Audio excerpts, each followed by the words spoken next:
Hi, this is CJ Sena of Shangri-La Plaza. Welcome back to Let's Talk Retail, the multi-awarded podcast of the Philippine Retailers Association. Now, I hope you all got started with 2022 on the right foot.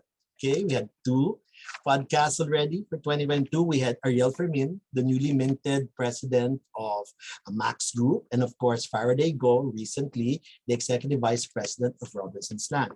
Now, as we aspire to continuously provide you with the best source of inspiration and learning, okay, the Philippine Retailers Association will now take Let's Talk Retail to the next level. To the next level, yes. Number one, we will start a series on Global Pinoy.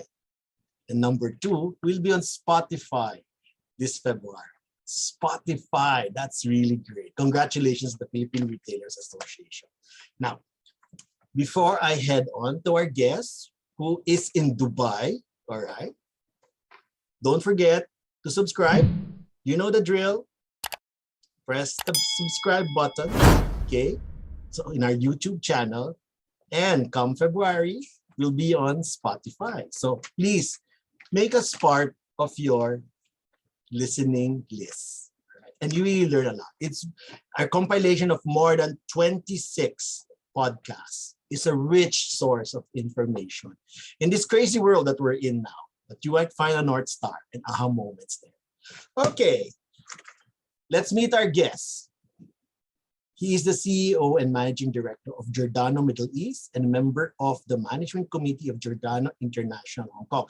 Now, Giordano is composed of 2,100 stores scattered globally. Okay, so functionally, our guest handles 200 stores in the Middle East, but strategically, he handles 2,100 stores spread across the Middle East, India, Africa, Central Asia, and Europe. That's a lot. So he will come to us discussing not only the usual intergenerational questions, but also multicultural responses, right? He began his career in 1979 when he set up Sinbad's Wonderland, the Middle East. Okay, it's the first indoor entertainment center at the Al Ghurair Center in Dubai. Okay, he has consistently been recognized as one of the top 25 Indian CEOs in the Arab world by Forbes magazine. In 2019, he was awarded a Retail Professional of the Year from the Middle East and North Africa Shopping Center and Retailer Awards, organized by the Middle East Council of Shopping Centers and Retailers. He was also recognized as one of the region's most powerful retail leader and icon at the recently concluded ceremony organized by Images Retail Middle East. Now, apart from his responsibilities at Giordano, he is also founding member of the Middle East Council of Shopping Centers and the UAE Retail Business Group. His contribution to retail industry in the region spans 42 distinguished years. He was in Dubai when Dubai was not yet the powerhouse that it is now. Okay, best yet, he's Pinoy, Ilonggo man. Okay, so let us welcome our guest for today's podcast, the Global Pinoy, Ishwar Chugani, also known as Chugs, these classmates in La Salle, Bacolod. Hello, Ishwar. Hi, good afternoon, CJ. Thank you again to you, Evelyn and Ira, for this opportunity to share our journey here in Dubai and what we've done for the brand, the people in the last 42 years. That's a long time. And maybe you could greet your friends in Bacolod. We have retailers in Bacolod. Yeah, mga classmates ko sa Bacolod, kamusta na muda? And also in Manila. It's been a long time. I just can't wait to come home. I haven't been there for 2 years. Okay. My dad turns 90 Wow. this year, my mom 87. And I normally would see them 3 or 4 times a year whenever I go to Hong Kong. Mm-hmm. But I haven't seen my family for so long. So for me, that's my first priority as soon as travel opens up. I see my classmates almost every few years when we have a reunion. So that's always really something I look forward to, both family and my friends. And we'll make sure that this is uploaded and the link is sent to your friends and your friends. Yes, definitely, definitely. You know, growing up in the Philippines, I would say I have almost 200 family that's up to second cousins here because both my grandfathers moved to the Philippines in 1924. They were the first batch of immigrants. Right. that left Hyderabad, Sindh, which was Pakistan then. My Right. mom was 87, was born in the Philippines, and she went to school in Santo Tomas. Oh, okay. She took up medicine but stopped because she got married halfway and then decided to Oh, that's move so on. inspiring. Okay, tell us about your journey. I remember that I read somewhere that you started in quad. That kind of dates all of us. Yes, yes. So I was born in Bacolod, the city of smiles, where I completed my high school and grade school over there. I grew up among a family of merchants. My grandfather, when he migrated to the Philippines, first set up in Holod, and in 1955, when my dad got married, we opened a department store in Bacolod called Indian Emporium. And as with any of the merchant family Indian business, they expect everyone in the family to be part of the business. So we had to serve the customers, be in the store, and the family member always cashing. Having done that even from a very young age, that I had to help them in the store, I thought, this is not what I want to be. I need to find something else. I don't want to be a slave of the business. Okay. So, but I was introduced to the fundamentals of retail at a very young age. Being in the family of retailers, having a department store. But while I was in university at De La Salle, I always wondered what I would do in my life. And I was fortunate to have been born with a family of entrepreneurs. A lot of my uncles had their own businesses. So in 1977, while I was at university in La Salle, my uncles owned the family amusement center in Quad, the bump cars. So when they set it up, they asked me that, why don't you also manage it while studying? So I did that from 77 to 79. In 79, I met some people from the Al Ghurair family here, P.O. Box 1, Dubai. And they said they were building the first shopping center in Dubai. At that time, I didn't even know where Dubai was, But because of that sense of adventure, something told me, go for the challenge, go for the adventure. And so 6 months after meeting them, right after my graduation, I moved to Dubai in September 79. I graduated in March 79. When I spoke to my family that I took the offer in Dubai, they go, oh my God, that's a God-forsaken place. Where is that? So then the family said that you have all the family businesses here. You're the eldest. Why don't you take over? There's a lot of opportunity. But my father always said that he can always come back. Let him go, let him try, and the rest is history. In 1979, we opened Sinbad's Wonderland. It was the first and most successful indoor family center in the region. Today, any of the locals I meet, whether in government or anywhere, who are over 30 years old, if I say Sinbad, they want to have a selfie with me because they grew up there. While we were doing Sinbad's, our partners, the Al Ghurair family, were also opening shopping malls. So they came to me and said that, okay, you came up with a background of retail. Why don't you bring in a brand that we can put into our mall? So in 1992, I approached Giordano and they agreed to give us a franchise.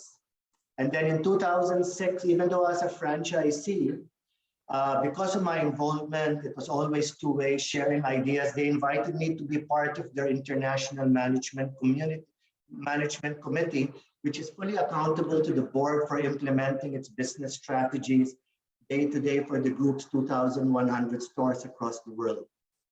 Then in 2012, our local partners here wanted to focus on their current businesses. And they said that, we want to divest Giordano. And I was fortunate to join Giordano on a board level and take over the business. So from 2012, we're a fully 100% subsidiary of Giordano International. And as a CEO and managing director, I had the group's business in the entire Europe, Middle East, Africa, India, Central Asia, and parts of Europe. And also I'm the first point of contact for anyone interested in the Giordano franchise. So like recently we set up in Ghana, in Zambia, Georgia, Tbilisi, which is part of Central Asia. So that's my Giordano experience and I'm still here. I have a question, back up a bit, all right?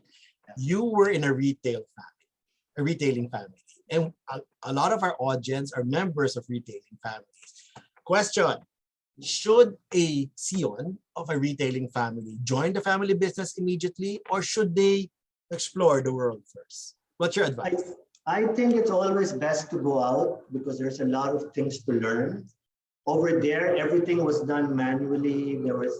I found that this was not I wanted. While coming for Giordano, in one click of a button, I can see everything.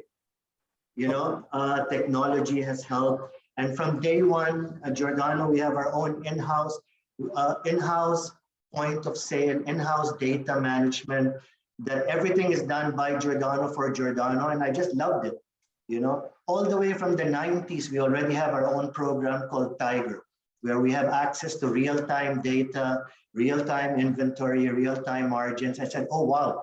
So this saves us a lot of time to focus on what we do best, which is taking care of the employees and then selling to customers. But if you focus too much time on analysis and doing it manually, you lose track, of things. So your suggestion is, if you are a member of a retailing family, is to go out first and experience the world. Yeah, because there's always, everywhere you go, there's something new to learn. Your competition, in fact, competition is the best thing that's ever happened, because every competitor of yours, you have something to learn, just like they learn from you. And it's up to you how you adapt and how you learn and how you use it. Okay, we're going to go back to competition and the pandemic. So how is it living in Dubai? It's, Dubai is known now in retail, but when you were there 40 plus years ago, it was not, right? Well, Dubai, when I came, was fascinating and frustrating. Okay. Frustrating in the sense that at that time, it was still a growing community, but fascinating where I could see that, you live in a place which is multiracial, multicultural, and everybody respects each other. And I realized that there was so much, I could see that there was so much opportunity, especially from the ruling family here, to make Dubai #1. And they keep doing that and exceeding expectations every day. That's why I have a saying, for me, every day there is a new Dubai or a new UAE. I keep getting lost on the roads. There's so much new infrastructure. So the more opportunities they create for the world to come, the more opportunities there is for every business. I want to talk about your home. But you call Dubai your home. What do you think can the Philippines learn from Dubai? It's a small country. I guess if you really look at it, they say in a democracy, you have freedom, but in a democracy, you also have chaos because you have so many people speaking. Over here, the way it's done is we have a ruler whose foresight is for the people. They have a very visionary, and whatever they do is always for the country, their people, and the people who live here. So I guess we're very fortunate. It's the right place, the right time that we came here. And it's up to you how quickly you take the opportunity. Like growing up here for the last 40 years, I have learned that your company's culture is the ultimate competitive advantage. Your competitors may be able to match your products and services. Right. But what you do and your key employees, that's very important here. Okay, define this company culture is very important. Let's go there. See, I take pride that we built this company from the ground up. Now, when you have a once in a lifetime change to create business and opportunities, you have to make sure you make the most of it. It's really nice to wake up every morning that that I now have 600 talented individuals from over 30 nationalities. Now, that's very complex. Anywhere in the world you go, your HR does have to handle 1 or 2 nationalities. Dealing with the Indian is very different to deal with the Filipino, to deal with an African, to deal with a local Arab. So, we have to be adaptable. We have to understand cultural differences. And it's the challenges and adrenaline that keeps us going, and we continue to create. We're a company that we don't hire senior people. Okay. Everyone in the company, it's a reverse funnel. 99% of the company come from the bottom. Okay. And we always look from within. So today our COO in Saudi Arabia, who operates 90 stores, He came in as a data entry operator in the IT department. Okay. My previous personal assistant then handled India. For the last 5 years, I worked without a PA. I do everything myself because everything anyway is on the computer. Yeah. And my team in the office, if anybody has to reach out, handle the rest. Because I realized when I had one more point of contact, things were slowed down. And for us, we have only one company, Giordano. So that the communication is Giordano and me, and communication is me and my team. So it's a very flat organization. Okay, let's go back to Dubai and your company being multiracial and multi-generational. Okay, and what are your key learnings now when first dealing with multi-generational? You're a baby boomer like me. You have Gen Xers, you have millennials, and I'm sure you have Gen Z. So let's start off first with the generational. Well, as a leader, we have to encourage continuous flow of communication across all levels. You know, I for one, I'm always there to share knowledge and learning, and most importantly, we empower our employees to take decisions and grow. And because when they grow, we also grow. To the extent that when Giordano took over the company and we didn't have our local partners, it was very lonely and scary to be on the top. They put the trust, everything in my name, everything in me and my people. Nobody came in from Hong Kong. Okay. So, you know, they say there's a saying in our company, just because you could does not mean you should. Because when you are powerful, you think you're the boss, you think you're always right, that's very dangerous. What we did, which I learned from Giordano, we created a management committee comprising of 3 of the most senior employees, like the senior person from HR, finance, and IT. The 3 of them have the same vote as me. So no, I don't take decisions unilaterally. And when we involve the people, they realize that they're part of the growth process, that it's not one way. So like if I have to take a decision, I run it off to the management committee. If we don't agree, we go to the next level of management. And so far it's worked very well. Initially, there was always some skeptics who say it may not work, but we've tried this out now for almost 7 years. It frees me on a day-to-day basis, the company can run, and it frees me to focus on expansion and strategy. Remember, the key to survival in any business is not assets, not funds, not systems, not processes, but people and their attitudes, you know?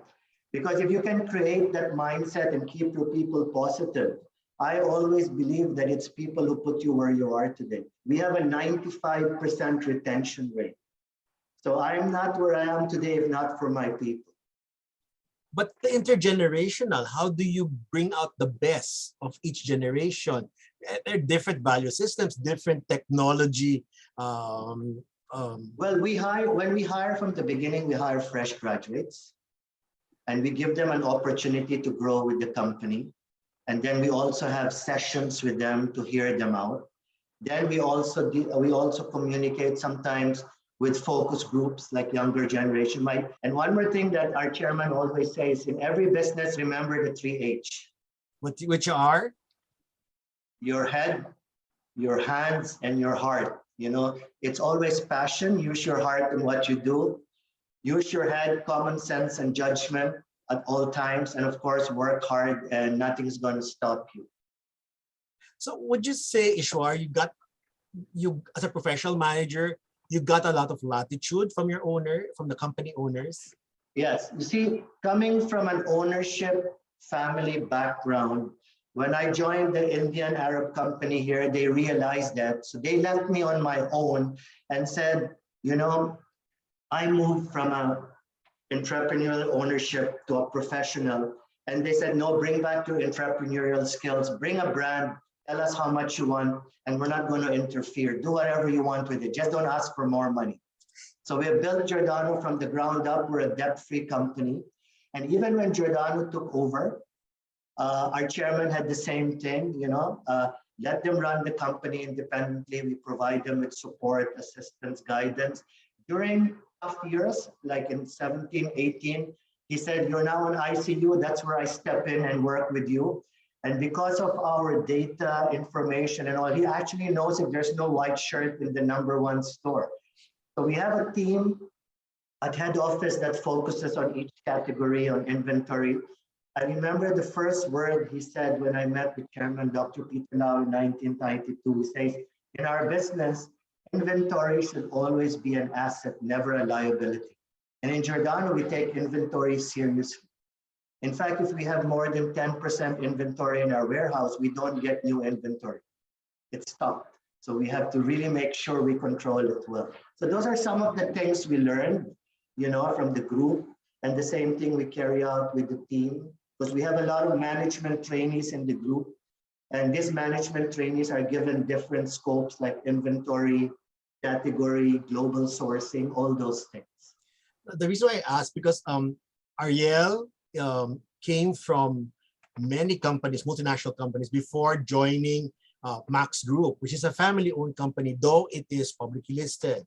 Okay, Faraday Go is in the family business of the JG Summit.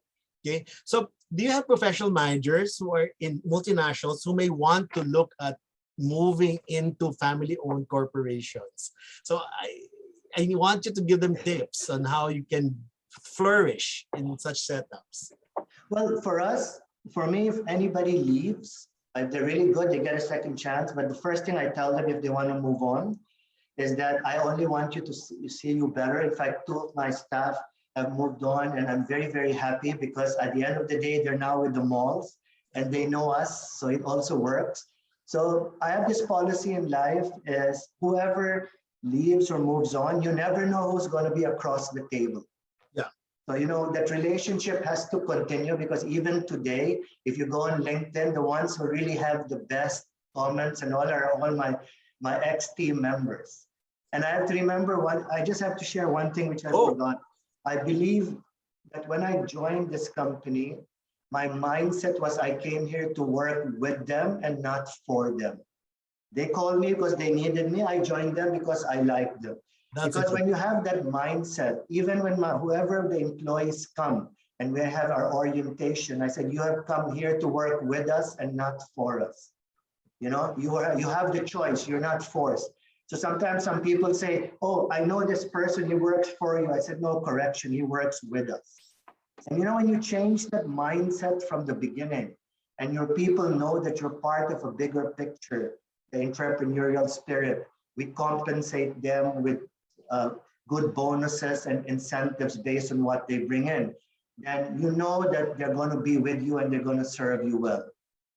Okay, that reinforces what you've said earlier and even in your write-ups about people, the importance of people.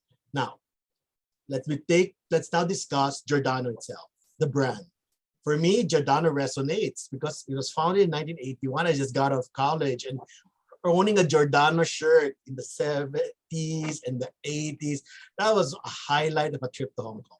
Okay, but that's me as a baby boomer and some Gen Xers like Evelyn. All right, how does Giordano stay fresh and relevant to a younger market like Iris being a millennial or the Gen Zs?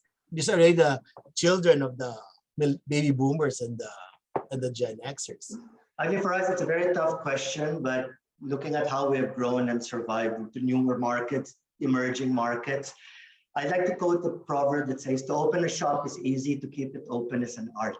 Okay, let's. At Giordano, for the last 30 years, the first thing that we talk about when we have our planning meeting, the 3 things that every business or retailer should think about. Number 1, identify what's important. Number 2, make old new again. How do we keep selling t-shirts over and over again? Look at how Puma has come back, Adidas, Madonna keeps reinventing herself, Volkswagen Beetle. And number 3, make it obvious. We have 2,100 stores, 30 countries. We know during COVID, people stayed home. They like to wear jogging pants, soft. We made sure we identified that. People were wearing shorts we made sure we identified that. How do we continue to evolve our t-shirts, So we came up with softer material and we made it obvious globally. So these are some of the things. They say retailers that will survive and thrive are those who understand their customers, know what services they will value. There is no one magic formula for all retailers. The way forward for retailers to understand the importance of connecting with the consumers. Very simple. We are merchants, we are traders.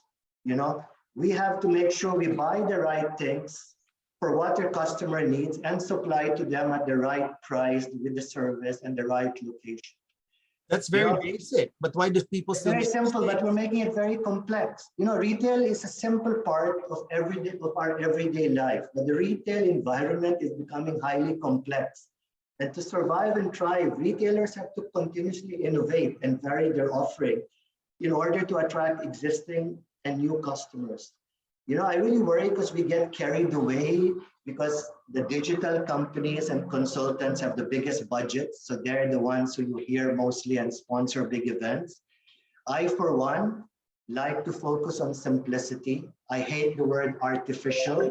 Okay. I prefer real RI than AI because artificial intelligence is all from machine and you need people to mine the data and control, but we forget that the real intelligence comes from the front end, your own people.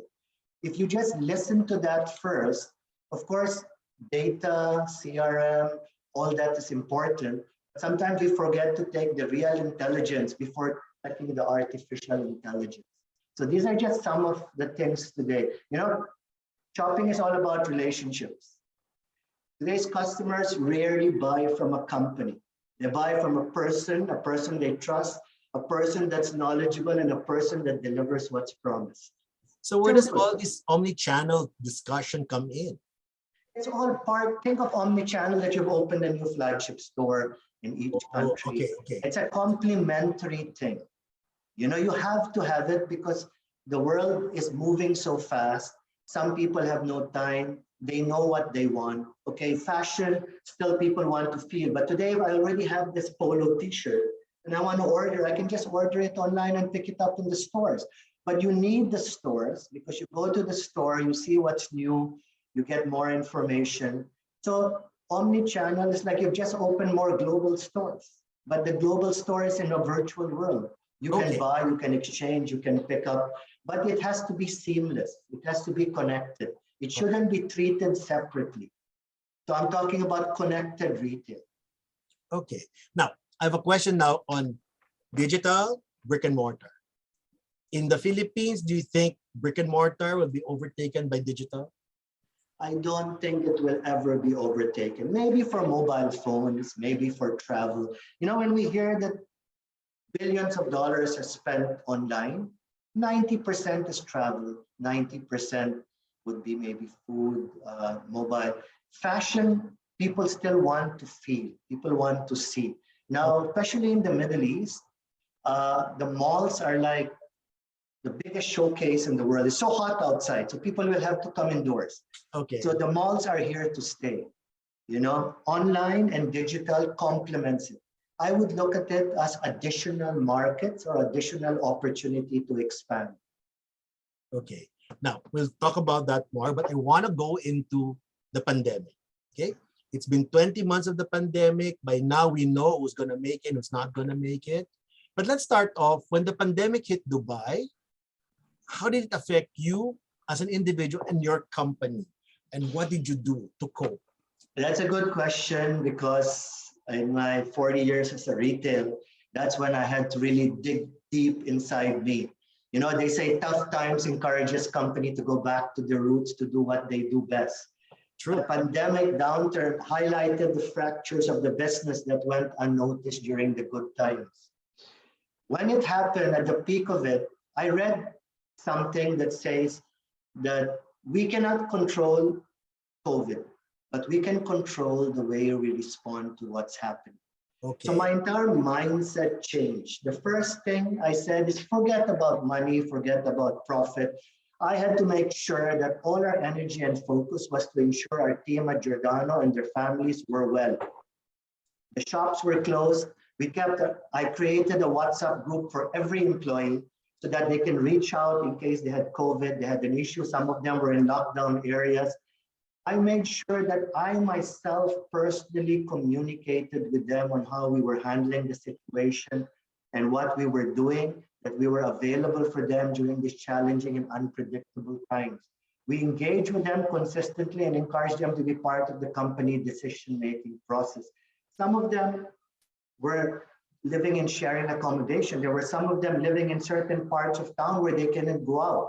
So we had to make sure that, whether they get proper medical attention, food, and everything. So that was the priority. And like they say, when situations change, we must rethink our current strategies and build on the strengths that have served us well in the past. Now, companies that took proactive and flexible approach to respond to the market changes were less affected than those who take time to do nothing. Many companies were still waiting, oh, this is temporary and all. We were fortunate because COVID started in Asia. So because we have this policy at Giordano from the beginning, where we do a weekly report starting from our chairman and every global manager. Every week, we have to send a weekly report.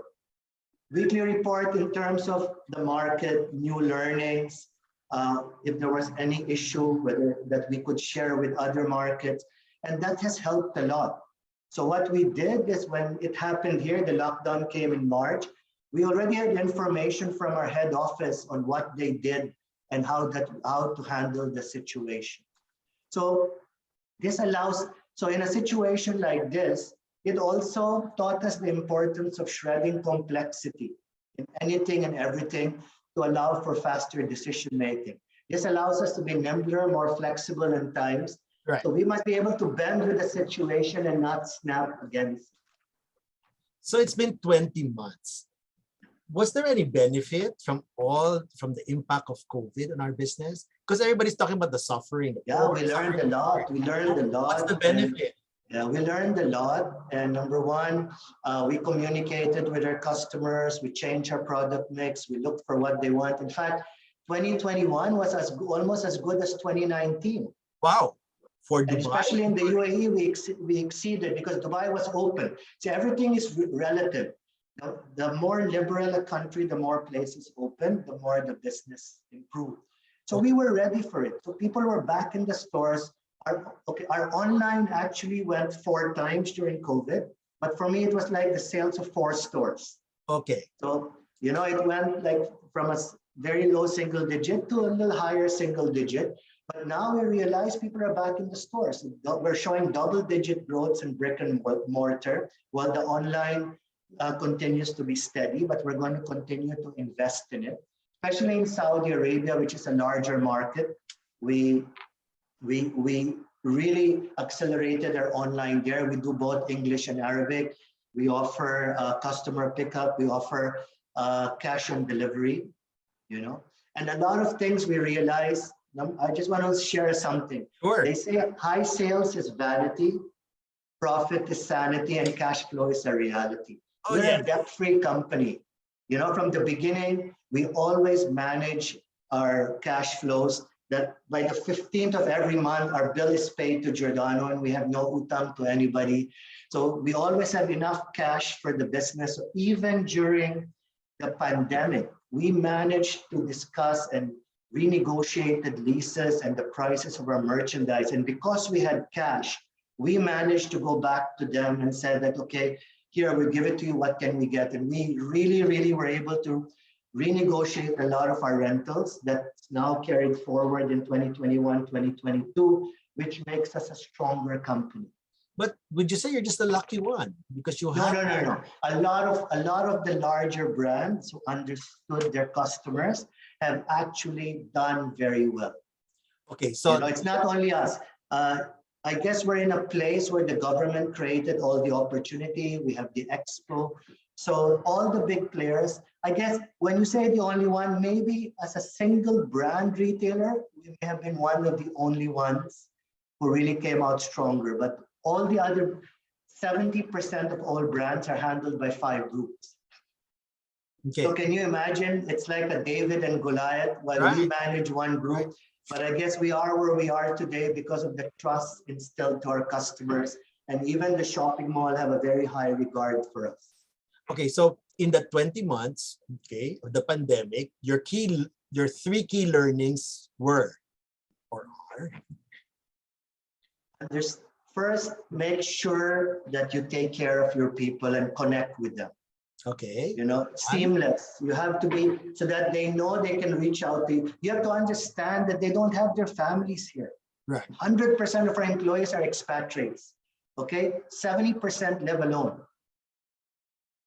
Okay, and they also worry because they cannot go back home. They worry about their family. So if we had to help them, they needed money immediately if someone's in the hospital. We have managed to save lives. Even a staff was like 6 months, he actually needed 6 months salary. We gave it because we know that he's going to get, it will benefit the company in the future. And we're saving, many of them lost families in India. Many of them we were able to help. So number one, your people, your customers, that's a priority. Okay. Next, understand what your customers needs. Like during COVID, you know, buying patterns changed, for the health and safety became a priority. So even in the stores, we had to make sure that we follow all protocols. And number three, be yourself. You know, your respect will come by being yourself. I feel like you don't really have to compete and compare with other people, because if you're true to yourself and being yourself, we don't have, like I always say, everybody knows me as Ishwar. Why should I paint my hair gold or put a stud? Sometimes people say Giordano is boring, black, white, gray, but believe me, it's one business that I wouldn't trade for anything else, because it's simplicity that has brought us where we are today. You know, if I see other retailers, sometimes I close my eyes. How do they make it so complex? Fashion. You know, we're not really a fashion company. We're a provider of everyday apparel to people who are looking for it. And there's enough room for everyone. Okay, so we're in the first month of 2022. How would you describe the pandemic evolved but economically empowered fashion shopper? Well, today, shoppers are more confident of going out again. My worry today is that the discounting has become very rampant, especially from COVID, because a lot of people had a lot of inventory in stock. Right. And so we have to now modify and plan our offering, because if you don't have a sign that says buy two, get one, or discount, no one will walk in. Okay. So again, we have to be creative, but people are out shopping. The tourists are in town. In fact, lately we've had a lot of inquiries to take Giordano to other markets, okay. Algeria, Tunisia. We're opening soon in Egypt. I remember in January of 2019, we started in Mauritius, and during the COVID year, we were able to open 9 stores as of today. And last year we started Ghana and we opened 3 stores. So and that also shows that wherever the brand grows, it really has done very well, because it's very easy to understand for people. And we try to understand what people look for, sizing, colors. You go to any party and it's black, white, gray that stands out. So why should we have too many yellows and red and complicate the business? And then we have to just clear those items. Okay. From where you sit, looking at the Philippines across, which is like 7 hours away, what do you think should Filipino retailers learn from you? Or what can Filipino retailers learn from you? I guess it's all about simplicity, and it's all about people. People should not be there that they're just employees. Okay. I feel that your people should be part of the overall business. You know, the best decisions come from the bottom up, not from the top down. I spend half my day whenever I can in the shops, and I go in as friends of the staff, not as the boss. You know, I go in wearing the same uniform as they may be wearing. I attend to the customers if they're busy. And when you can set that examples, I know I've seen big retail companies where the bosses are in their suits and a nice big office. In our office, the doors never close. Today is one of the few days because I'm doing the recording. Correct. Okay, it's an open plan office. And I guess it's always the people should be connected. They shouldn't just be known as employee number so-and-so. You know, your people should know that when I walk in, they know who I am, and they know that they shouldn't be intimidated because I'm there to help them out. And I go walk around with the mall with them. I do lunches with the shop supervisors and managers. And there's so much to learn that even if you pay millions to consultants, you won't get anything. You're just going to get conned. Oh my God. Sorry about that. That's a good one. Yeah, but then it's reality, and that's how I like to do it. For me, when it's your people, they deal with the customers. They face the hardships, they face the complaints. You need to understand them. So the frontliners are a good source of information. Yeah. If you make sure that your frontliners, like you say, they give you the real intelligence. Okay. That's important. Right. Okay. Now, last two questions. You are a global Pinoy, all right? What makes you stand out as a global Pinoy? What traits of a Pinoy made you successful in a competitive area like Dubai? Everybody says that no matter how bad the situation, they see my dimples. So I said, if you haven't flaunt, I grew up in Bacolod, the city of smiles. Yes. So I think growing up in the Philippines made me a person who's easily available. I can talk to anyone. So I have both my Indian entrepreneurship and my Filipino softness. They say malambig or whatever, smiling. So over here, many people say is dugong Bombay, pusong Pinoy. Okay, so I have the Indian blood on the business side and the soft skills to deal with people on the Filipino side. And I'm also very active, not only with the Indian Business Council, but with the Filipino Business Council. So it connects me to my roots and I get the best of both worlds. And you prove that Filipinos are not just workers, not just blue collar. In fact, I was invited by the Philippine Consulate about a month ago, where they had an entrepreneurship program to show that Filipinos are not here to work, but they can set up their own business. So I'm very much involved in trying to help out to see how we can lift the Filipino. They say itaas nyo to become entrepreneurs. So when I started my talk, out of 100 people, they had about 60 foreigners. I said, if there was a curtain in front of me today and I spoke, and I removed this, you wouldn't know that I'm Indian and not Filipino. So, and that's how we broke the ice and how it worked out.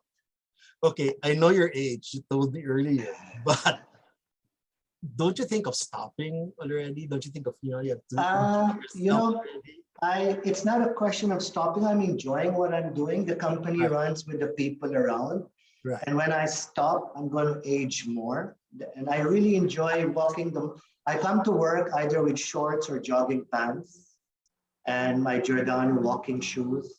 And like now, after this, I go have lunch. I have some guests with my wife. Then I'm just going to be in the mall because I do my MBWA, which is management by walking around. Yeah. And I enjoy that. I think if I stop, then I have the 600 people. For me, the more they progress, their family, their children, I have people, their children have come and joined me. So on a day-to-day basis, we have a business head in each market. So the company runs on its own. We have the management committee. My role is to be the bridge between the chairman or the head office and them, but each department works directly. During COVID, Giordano, we set up the Ding Talk network. So every visual merchandising, IT, all departments are connected across the world, sharing best practices. We have meetings a few times a week. We talk about inventory. We talk about online. All these things has helped out. Okay, so what's your advice? My last question. What's your advice for the Filipino retailers as we face 2022, February to December? They say, don't give up. The best thing. I always say, good things come to those who believe. Okay. Better things come to those who persevere, and the best things come to those who don't give up. That's my motto in life. You go up and down, it's a roller coaster, but at times you cannot just keep going up. Sometimes when you fall, you wake up and you come out stronger because you learn when things are so good, you don't even know there are leaks in your company. So it's only when you reflect back, like we've gone through the economic crisis in 2009, and, we've gone through so many crises, and each time we rise up and come back stronger. So we And should you not. wanted to talk about competition as well, right? Yes, yes, yes. Come on, let's talk about You competition. know, today competition, we started Giordano, there was a handful of brands in 1993. Today, there are hundreds of brands that we're competing with, but still we're growing. You know, our competitors are not just opposing brands, we're competing with many distractions, mobile phone, lifestyle choices, Yeah. media channels, restaurants. So if you can see, we don't focus on the competition. We focus on our customers. We have a world without strangers customer loyalty program, which is your mobile phone. 40% of our business comes from them. You know, we engage with them. We continue to get them to our stores, birthday parties. We communicate with them. You know, I remember our chairman, Dr. Peter Lau, when he was here many years ago, somebody said, are you not worried or intimidated by the competition, like the large local brands? Right, right. You know, but he goes, in this world, it's a big jungle out there. You have elephants, you have monkeys. Elephants are big, they make a statement, they take up big spaces. People want to people want them because they're noticeable, but they're slower to react. We are monkeys. We are quick, we're nimble, we're flexible. It's easier for us to move around. We can make quick decisions to enter new markets. So look at us. We have 100 stores in Myanmar. We're in Bangladesh. We're in Pakistan. We're in Sri Lanka. We're in Ghana. We go where nobody dares to go. You know? So again, it's how nimble and how quick you can react. Remember, in business, you're never trying to beat the competition. You're trying to give your customers something other than what they are receiving from the competition. It's a waste of time and energy to beat the competition. Your customers don't care. They don't care about the rivalry. So this is what brings us apart, you know. We always want to ensure and combine simplicity, which is our core value, because we offer simple and timeless designs that are practical and easy to mix and match. So it's less complicated, we save you time, and you know, the simple days are gone. So we continue to endeavor to communicate that life can still be simple and not complicated. So you compete with yourself. Yeah, we always compete. When people ask me, who are your competition? I said, myself. I have to do better every year. I have to offer better products, reach out to more customers. And really, for me, I share when we were growing up, I could tell if a team in the shop was a mess just by opening the drawers. Okay. You know, because I'm an OCD. And I know if everything is organized in the stock room and the drawers and it's clean, means the teamwork. And I proved it to myself. Sometimes when I go to the shop, I stop that now, but the managers know. I said, if I can sense it, I will let my fingers do the walking. So I let my fingers on the shelves to see if it's dust. Okay. You know, and because we created that culture, they're all aware, you know, that this is what bugs me. A dirty store, clutter, you know, mess in the counters. So they're more aware of that. And but you can see, so the better the team, the more organized the store. Sorry, but you're not the micromanager. No, I stopped. I used to.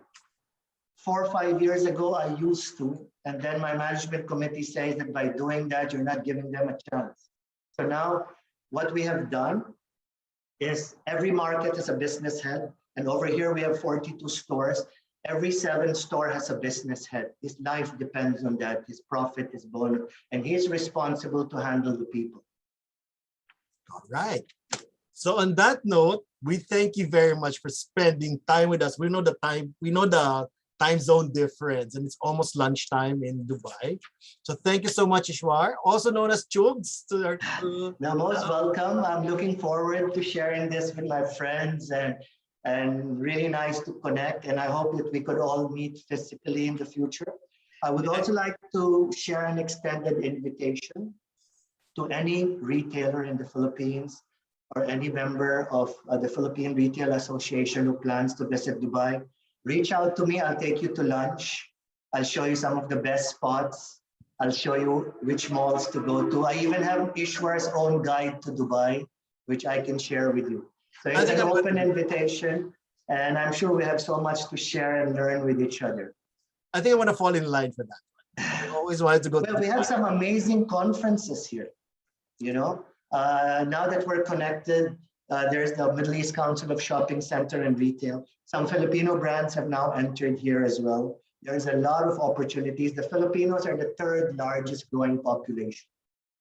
And now you have Filipinos who are in much higher paying jobs, more professionals, more entrepreneurs, so more money to spend. Oh, before I forget, in our audience are also mall managers and mall developers. Do you have any tips? Because Dubai is the biggest, the best malls in town. Okay, so what are your tips for the malls? Well, just to let you know, today, a lot of retail people now are Filipinos because they were secretaries of the retail managers and they're now slowly growing the ranks. There's a lot of opportunity. I would say that earlier, a lot of the people from here would go to Thailand, Singapore, even Philippines. But now the world comes to Dubai. We're in the middle, the best of East and West. Some of the world's best malls, some of the world's best stores. In fact, there's one of the malls now, the Majid Al Futtaim Group, that own some of the best malls in the world. In fact, that's where all our best stores are. They have a concept called that's all or that's thing where they're now recreating the shop of the future. Virtual reality, online, offline. And there was just an article that came up today. And in fact, I want to go and see what they have done. They've tied up with Oracle and some of the bigger companies to use that big space as an experimental retail shop of the future. So there's really a lot to learn. I think it's worth it for people. And Dubai is open. You know, it's one of the places in the world that everything is open. The only thing is you wear your mask when you go out, but restaurants, clubs, everything is open. Some of the best medical facilities, educational facilities are here. Now, I better check my schedule and see how I can get to Dubai. Thank you. There are now some new breed of Filipino entrepreneurs, and I'd like to introduce you to them because they have so much to share. And we'd like to speak to them. Okay, one of these days for our Global Pinoy series.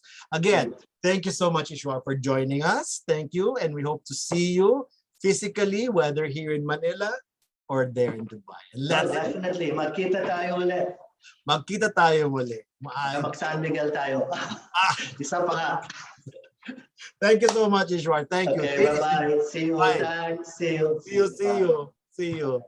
Ladies and gentlemen, Ishwar Chugani of Giordano, Middle East. He just joined us and shared with us his experience of being a global Pinoy in retail in the Middle East. So thank you so much for joining us for Let's Talk Retail. Please don't forget to subscribe, click the button, plus check us out on Spotify this February. This is CJ Sana saying thank you again for being with us in Let's Talk Retail, the Philippine Retailers Association awarded podcast. Thank you and have a great day ahead. Bye.